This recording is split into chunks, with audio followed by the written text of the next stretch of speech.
What's going on YouTube? I hope you guys are having a fantastic day. If you guys are checking into this video, it is because you are either a newbie to the gym or it is because you're somebody that's trying to take their fitness to the next level. And as a result of that, you're looking at what kind of supplement stack you can take to help take your fitness to the next level. And it's more than likely that someone in your gym or someone online that you follow or a family friend or something like that has told you about creatine. So I'm going to use today's video to answer all of your most commonly asked questions about creatine, and hopefully we'll teach you something new about nutrition today in an easily digestible way.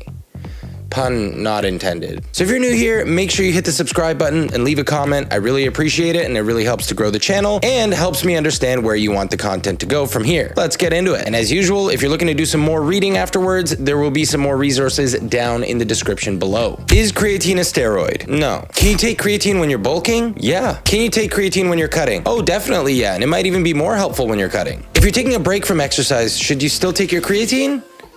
Yeah. Am I just gonna gain water weight? No, because any water that you hold on to as a result of creatine is intramuscular. So it's not like you'll see it anyways. It's not like it's bloat or anything like that. I've heard that creatine hurts your kidneys. Is that true? Nope. If you have healthy kidneys, you've got nothing to worry about. I think my creatine's making me bloated. Is that possible? No, unlikely. Does creatine make you bulky? No. Well, I've made it this far in my life without taking creatine. What's the point of starting now? What does it even do? Well, creatine can give you a mild yet statistically significant improvement in the gym as far as your performance is concerned. And we also have recent literature to suggest that there could be a lot of benefit to your cognition as a result of taking creatine supplementation. And because the body creates creatine naturally, it occurs in nature, and we can consume it through our diet, most notably meats and fish, supplementation just helps to fill the battery, so to speak. Because creatine tends to work better when it's saturated, think of creatine like the performance of an EV. When the battery's full, it's going to be at peak performance. If you start forgetting days and the battery life starts to deplete, you could see some decreases in performance as well, albeit maybe not as significant as in an EV when it gets really low.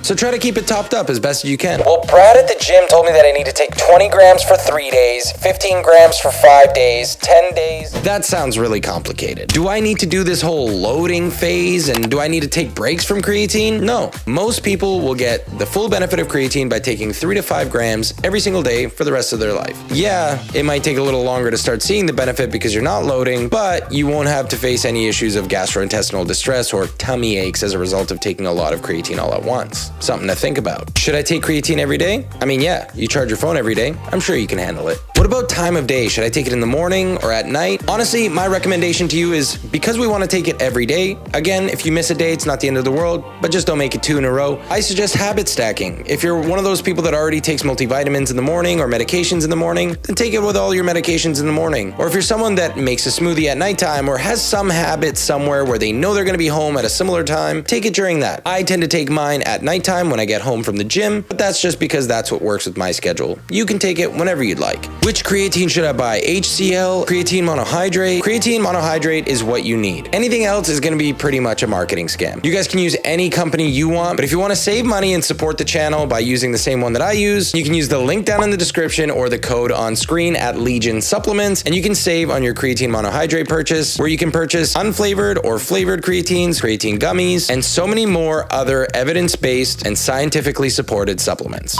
Now, on that note, is there a difference between pills or any other form?